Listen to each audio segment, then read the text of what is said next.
Hello StarCraft fans, this is Falcon Paladin coming to you with yet another daily Legacy of the Void upload. This is a game between Nerchio and NightEnD on Dusk Towers. Alright, let's go ahead and get rid of that and introduce the players. In the bottom left of Dusk Towers, it is the red Zerg player, it is Nerchio. And in the top right of Dusk Towers, it is the blue Protoss player, it is NightEnD. So two professional StarCraft 2 players here, doing their very best to beat each other here on the ladder. It looks like they met up. Met on the ladder here randomly. They're joking about A-move Nerchio, which is weird because Zergs aren't really an A-move race, I don't think. Not even in Legacy of the Void, but either way, both players are being very happy with each other. Nerchio saying, which Zerg is an A-move? I don't know. I don't know what they're talking about. Perhaps this is high-level StarCraft stuff. I am too unsophisticated to understand. Is that the word? Too unsophisticated? Probably. Anyway, while we have a second of downtime here, I'm just going to go ahead and plug the store. If you haven't visited already, go ahead and please check it out. We have some pretty awesome Falcon Paladin shirts as well as StarCraft 2 shirts. And we do take special orders as well in this store. I had somebody who said, hey, I really love the USA flag behind the Zerg logo shirt. That's something you can get, but I want it with a German flag instead because I am German.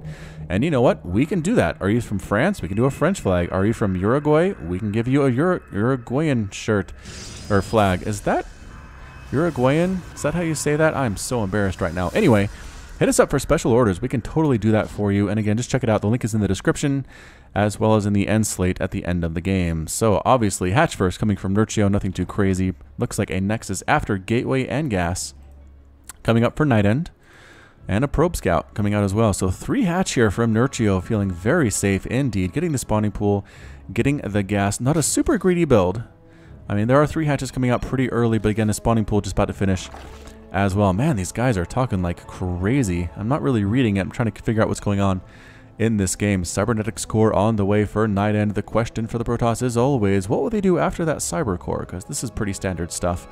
Double assimilator in to Gateway into another Nexus, and then they decide to tech up at that point. And Nerchio, is he going to get speed? He might. He doesn't have enough gas for it yet, so we'll have to wait and see how that goes. But this is a pretty fun map, Dusk Towers. You have gold here. You have gold down here as well. That's about it, but all these outlying bases are pretty easy to take. This main path to attack is very central. There's no reason to really go off the beaten path at all. And you can hide tech up there, you can hide bases to pretty good success, honestly. The games I've seen cast here at this point, being able to hide a base or some tech over here doesn't really get spotted by your opponent all that much. Queen inject. Oh no, Queen threw down... Why does the Queen not have enough energy to inject? Oh, okay, already injecting. Derp. Derp. In my defense, it is very late in the evening right now. Tuesday is my basketball night, and then I come home and cast, and it's like 1 o'clock in the morning. Hey, check that out. I only have work in about 6 hours.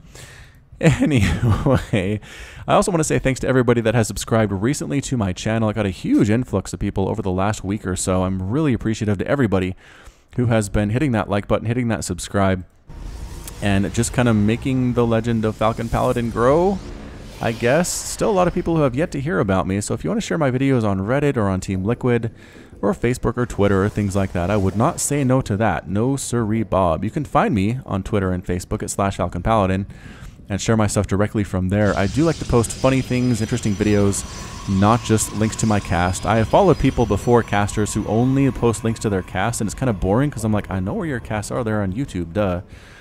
But I do try to post some things that are pretty fun to watch as well. Third Nexus coming up for NightEnD. You knew that because you were watching while I was blabbering my mouth off. And yeah, pretty much not much going on for either of these players. The Twilight Council is on the way for NightEnD, so that could be Dark Templars, that could be Blink. Could be Templar, could be Archons. A lot of options indeed. A little bit oversaturated here, but I think the workers will be taken off and put onto the assimilators. So no big deal. Some speedlings running around. They're going to catch this Oracle running for their lives. The drones. Good speed. No, coming back on in. Why would you do that? Oh, running right underneath that Oracle. The Oracle now up to 4 kills. 5 kills. And is it going to die? No, gets 7 kills. Escapes with its skin. Only 7 hit points, but yahoo. That was an effective Oracle. Nicely done, NightEnD. And again, you can see the difference between the pro games and like the master level games that I cast. It's just the pros have such good control. That Oracle would not have gotten that many kills with anybody else, I don't think. The Speedlings trying to get on in here. Double Photon Overcharge chasing them back, though. This is something Zerg players have complained about, is they don't feel like they can get much early pressure on the Protoss because of that Photon Overcharge, which seems endless. And really, it kind of is. The Mothership Core has 200 total energy available to her if she is full up. And a Photon Overcharge costs 25 energy. Now, I did not major in math in college, but I can tell you that is 8 Photon Overcharges that she can do, and she's continuing to regenerate energy at all times. So it feels like as soon as one ends, another one is always available, and it's just kind of difficult to break down that wall. Oracle swinging on it again, catching some transferring drones. Oh no, transferring drones, run! They're trying to go down to this base, but nope, 2 of them do end up dead. 9 kills. This is a Mentor Oracle. This is the best Oracle harass I've seen on my channel in a long time. Still no Spore Crawlers, though. Nerchio is refusing to make Spore Crawlers. Does he have any? Okay, he has 1 there. I was going to say he should have 1 here, but he doesn't. And 1 here, but he doesn't. Look how brave Nerchio is. Or perhaps a little bit foolish. I don't know. I don't like to make fun of the players that I'm casting, especially when they're about 800 times better than I am. Robotics Facility on the way for Nerchio. This could be Disruptor play. Disruptors are good against Zerg. They one-shot everything on the ground except for Lurkers and Ultralisks that Zerg can make. And just really, really fantastic. Look how active this Oracle is. NightEnD, you're playing super well today.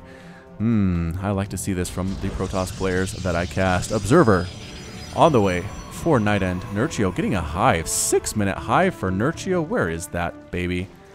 There's the hive popping right on up. Infestation Pit is actually upgrading pathogen glands. Infestors are going to be the order of the day, and I just don't think Infestors are good anymore, but if anybody can make them work, it's going to be a player of Nerchio's ability. Ravager, Roach composition moving out across the map, feeling very brave, feeling very good about themselves against a Stalker Adept type combination.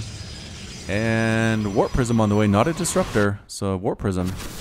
And Corrosive Bile whiffing. Oh, Oracle held still for just a second, just long enough to tease the Zerg army, and then the Oracle flew away. Teasy little Oracle there. Yep, Templar Archives coming up for NightEnD, so Templar or possibly Archons, either one are very, very strong. Revelation being thrown down on this army. Lasts for 44 seconds. I always forget. Revelation. 43 seconds. Dang it, so close. 43. Warp Prism tried to move down there, but the army came in, and NightEnD could see it because of the Revelation. Backed on out, came down when it was safe to come without getting spotted. Look at that. Look at that sneaky, sneaky play from NightEnD. Here comes the Warp Prism. Here comes Special Tactics. What will they be doing today? Ultralisk Cavern coming up for Nerchio. That's the answer. Infestor Ultra, which can be pretty good. We'll have to wait and see how effective, though, in the hands of a player such as Nerchio. Pooping creep over here at a potential 4th base for NightEnD. I like that a lot. The Warp Prism getting scouted by these Overlords and deciding to back on out and join the main army. Warping up here on the high ground, warping in a ton of Zealots and Stalkers. So it's a very heavy gateway composition right now. Against Roach Ravager and Infestor, I have to say I give the edge to Nerchio.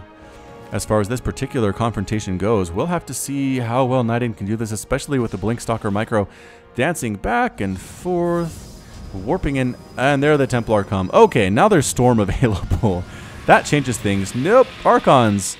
By Storm, I meant Archons, so that does help a lot. Archons do extra bonus damage to all biological units, which includes everything that Zerg has. So, NightEnD, is he just going to go for it? He is. He's just pushing right on in. Corrosive Bile on top of a lot of these units, actually weakening a couple of the Adepts in the back, chasing the units back home. Fungal Growth catching a bunch of the Stalkers. A few of the units come out on their own, trying to kill those Infestors and backing out once they hit the creep. Not feeling very confident about that. Pretty good concave on the top here. Corrosive Bile being thrown down, getting big shots. Oh, missing more than you would expect, though. Getting right on top of everything. Corrosive Bile being used consistently, killing his own stuff a little bit, though. Oh, man, I don't know who's going to win this battle. The Zealots in the front tearing through the Zerglings. Archons are still alive. 3 of them here. 4 of them here. The Ultras are desperately trying to get onto the front lines to help, and there they go. The Ultras might be enough to push this Protoss army back, because they do not... Yep. The Ultras, even though they don't have very many upgrades, they're still super tanky. Zealots coming in to slow down the Ultras. This guy's still alive with 5 kills, 44 hit points. Very, very low on health. A little bit of a warp in here of Zealots gets picked up.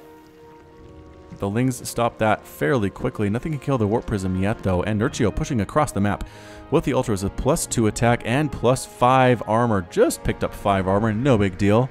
Chitinous plating finished. Hatchery coming down there as well. Did Corrosive Bile? Yeah, Corrosive Bile attempting to be used, but not to great effect. And this base does not go down as NightEnD might want. Another warp in here of Zealots. The Lings actually left. Why did the Lings move? No, Nerchio doesn't care, pushing right on in. The Ultras at the front. Void Rays in the air as well. Triple overcharge chasing this army away. Archons getting some zaps off. Turning around to fight. One Ultralisk gets exploded. Are these Zealots still killing stuff? They are. Nerchio, there are Zealots in your base. They're killing your stuff. Zealots chasing the Ravagers. Revelation going down on the army. There's nowhere for them to hide. Nowhere for them to run. This Archon Ball is looking very scary with a +2 attack. 43 damage versus Biological. Finally, the Zealots get cleaned up for Nerchio, but at what cost? Corrosive Bile being thrown down, actually hitting a couple of these Archons. And reinforcing Ultras coming on out. +2 attack, +5 armor. At this stage in the game, very, very strong indeed. Corrosive Bile almost getting the Observer. Not quite. Queen overextends. It gets exploded. Units lost. 29 drones have died for the Zerg player. Corrosive Bile in conjunction with holy smokes, with Fungal Growth. Forgot what that was called for just a second. 4th base coming up for NightEnD. 51 to 69 total Harvesters. Protoss player in a very, very strong position. I feel like Nerchio let this attack go on a little bit too long, way too long. Actually losing all of those drones and replacing them. He is replacing them. He's a good Zerg. Is that more Corrosive Bile? I thought I heard it, but no, it didn't actually land anywhere. Moving on up. Lings and Ultras and Ravagers and Infestors. I'm going to try to force a cancel on that base. Can that happen? Holding back, waiting for the commitment there. And no, I thought he was going to move in, but he didn't. Instead, this Oracle, which has been throwing down Revelation pretty much the whole game and has 10 kills, throws down another Revelation because when in Rome, do what Romans do, which is throw down Revelation. How are the upgrades for a Protoss player? Let's check that out. +3 attack. Very excellent. Excellent. On the ground. Anything for the air units? No. No upgrades on those at all. The Ultras are +6 now. +3 attack on the way. Adrenal Glands on the way. And the armor for...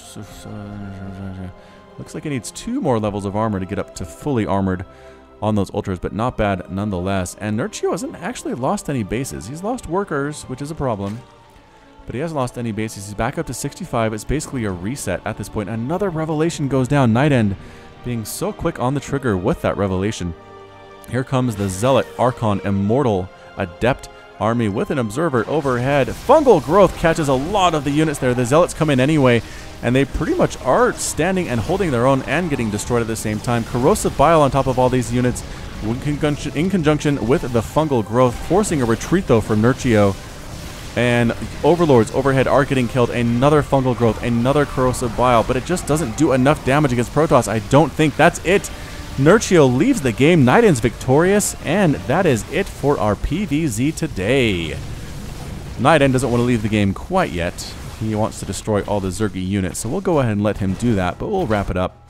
So yeah, I just feel like Nerchio was trying that out, trying a strategy wherein you Fungal Growth and then you Corrosive Bile, right?